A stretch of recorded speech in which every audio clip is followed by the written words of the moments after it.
Quarta Grande Guerra Ninja trouxe de volta à vida alguns dos personagens mais poderosos e temidos da história de Naruto. Mas aqueles que não voltaram, será que foram esquecidos ou havia algum motivo mais sombrio por trás disso? No vídeo de hoje você vai conhecer 5 ninjas apelões que não foram ressuscitados na Quarta Grande Guerra Ninja e entender por que suas ausências ainda intrigam os fãs até hoje. E você confere agora, logo após a vinheta. E aí, gurizada, beleza? Tudo bem? Meu nome é Osmar Júnior, seja muito bem-vindo ao meu canal.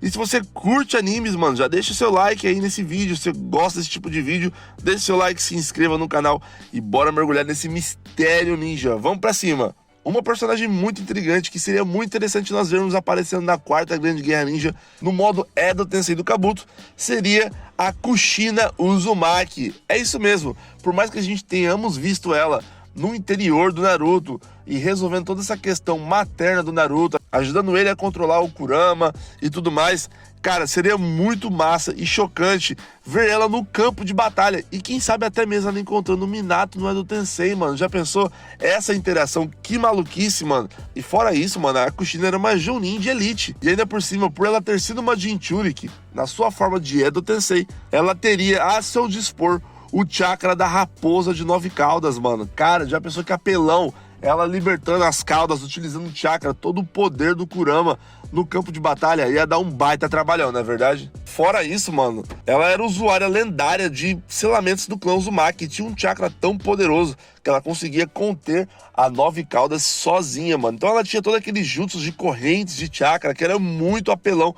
Fora também os jutsus lendários do clã Uzumaki de selamento. Seria uma personagem muito interessante de nós vermos a interação na Quarta Guerra Ninja. O que você acha? Porém, mesmo com tantos Jinchuriki sendo ressuscitados como Yugito, Yagura, Roshi, Kushina nunca foi trazida de volta. Talvez por não ter sido capturado pela Akatsuki, talvez porque o seu corpo não estava mais acessível. Muitos acreditam que se ela tivesse sido ressuscitada, Naruto teria enfrentado um dilema emocional enorme. Imagine você lutar contra a sua própria mãe.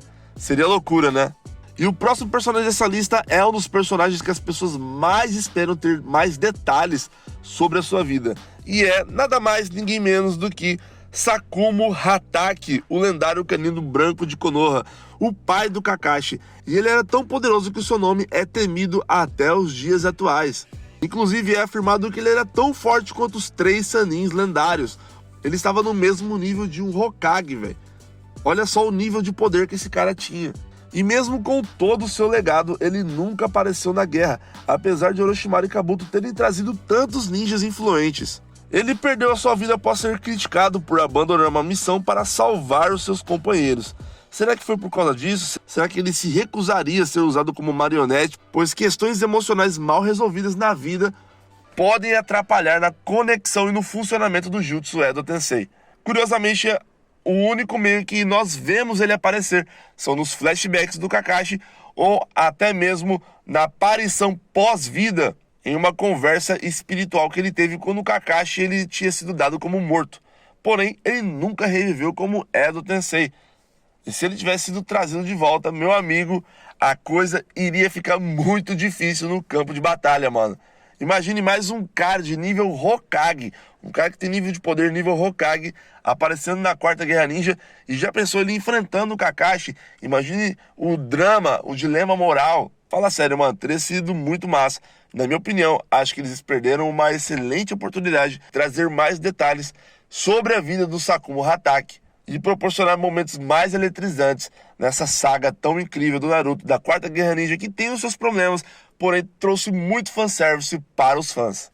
E vamos para o próximo personagem, que é ele, mano. O cara que é afirmado como o Kazekage mais poderoso da história, pelo menos até antes do Gaara assumir. Que é ninguém mais, ninguém menos do que ele, o terceiro Kazekage. Como eu acabei de afirmar agora há pouco, ele é considerado o Kazekage mais poderoso da história da Vila da Areia, que dominava a temida técnica de areia de ferro, um estilo de magnetismo que superava até mesmo o Gaara em nível de controle. Ele foi morto por Sasori, que o transformou em marionete, mas nem mesmo Kabuto o ressuscitou na guerra, o que levanta muitas perguntas. O que nós temos é um OVA, onde é mostrado no próprio Naruto Shippuden, quando o Orochimaru ele acaba deserdando da Akatsuki, o Pain ele envia o Sasori e o Deidara para poder capturar o Orochimaru e fazer ele pagar pelo seu crime capital de ter saído da Akatsuki sem autorização. E nesse OVA é mostrado que o Orochimaru, para poder escapar desse ataque, dessa dupla da Akatsuki, ele invocou o terceiro Kazekage, isso mesmo, da Areia de Ferro, para poder distrair o Sasori e o Deidara enquanto ele pudesse resistir ao ataque deles e ao mesmo tempo fugir. Porém, isso não é nada oficial e nem mesmo podemos dizer que isso é canônico, né, gurizada? Apesar de ser um fanservice, não quer dizer que seja canônico. Porém, ele daria um puta trabalhão na Quarta Guerra Ninja, gurizada. Mas a questão não fica nem se por que não trouxe ou não, mas a questão é o fato de não ter muitos restos mortais sobrando para ele ser invocado.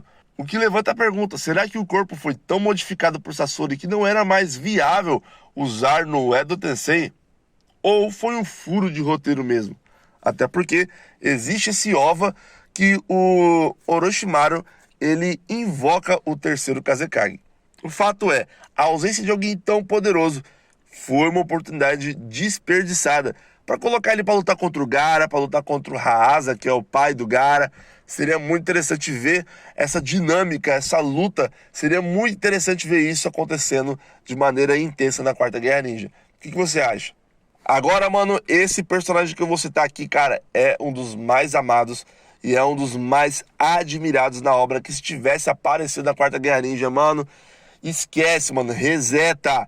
A Quarta Guerra Ninja teria sido vencida pelo Obito, mano, que é ninguém mais, ninguém menos do que o Mighty Dai, o pai do Gai Sensei, mano. Truta, se esse cara tivesse aparecido, mano, com um corpo imortal, chakra ilimitado e com os 8 portões abertos, mano, esquece. Game over pra Quarta Guerra Ninja. Acho que é por isso que o Kishimoto não quis trazer esse cara, mano. Porque se tivesse trazido esse cara, mano, ele seria tão apelão, mano, que... cara, ninguém, cara, nem mesmo o Madara seria capaz de confrontar esse cara, mano, como Edo Tensei, velho. O pai do Gai Sensei e mestre do Taijutsu Dai pode aparecer só como um alívio cômico, já que ele era um genin. Ele foi um genin a sua vida toda, até você descobrir que ele derrotou sozinho os 7 espadachins da Neva original ao abrir os 8 portões internos. Da derrota desses 7 espadachins, 4 ele exterminou, mano. Sim, mano, ele mandou de arrasta. Sim, ele se sacrificou, mas causou um impacto enorme na história da Névoa. Até recentemente, alguns sobreviventes da antiga formação dos 7 espadachins da Névoa ainda se lembravam do absurdo guerreiro usuário de Taijutsu, Mighty Dai. E mesmo com todos os espadachins sendo ressuscitados na guerra, o Dai não foi. Imagine um confronto entre pai e filho, mano, os dois usando os portões. Ia ser épico, cara. Talvez sua alma tenha alcançado a paz, ou talvez ninguém esperava que ele fosse tão insano em combate. A grande verdade é que você for observar, todos os personagens que foram trazidos à vida pelo Edo Tensei na Quarta Guerra Ninja tinham muitas questões mal resolvidas em vida no momento em que eles morreram. Então, isso fortalece a conexão do Jutsu e o funcionamento do Jutsu. Personagens que têm situações emocionais e situações em vidas resolvidas, geralmente a conexão ela pode falhar em algum momento, fazendo com que o Jutsu se desfaça. Agora, pra fechar essa lista, mano, esse personagem iria trazer aí um toque emocional e também mostrando aí todo o potencial que já foi falado, mas nós nunca vimos na íntegra. Nós estamos falando dele, Izuna Uchiha, o irmão mais novo de Madara. Izuna Uchiha também despertou o Mangekyou Sharingan e era considerado igual a ele em combate, mano. Agora imagine lá na época dos status combatentes, antes de existir a Aldeia da Folha. Madara e Izuna eram considerados equivalentes em poder, mano.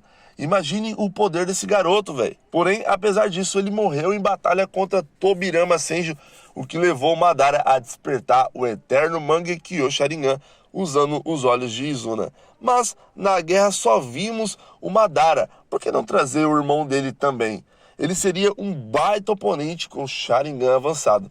Apesar disso, seria um puta de um adversário e daria muito trabalho e talvez tiraria até o foco aí do Madara, do Obito, né? Que, vamos combinar, né, gurizada? Já tivemos o Uchiha demais aí nessa última saga, tivemos o Sasuke também, e também tivemos o Itachi também, né, mano? Então chega de Uchihas, né? Mas fala sério, mano, seria muito legal vermos uma aparição do Izuna, ver o Izuna se pronunciando, falando, onde poderíamos ter mais flashbacks do que aconteceu na época, que tem muitos detalhes que estão no ar que não foram ainda concluídos, não temos muitas informações sobre aquela época, então seria muito legal ver algo na perspectiva do Izuna.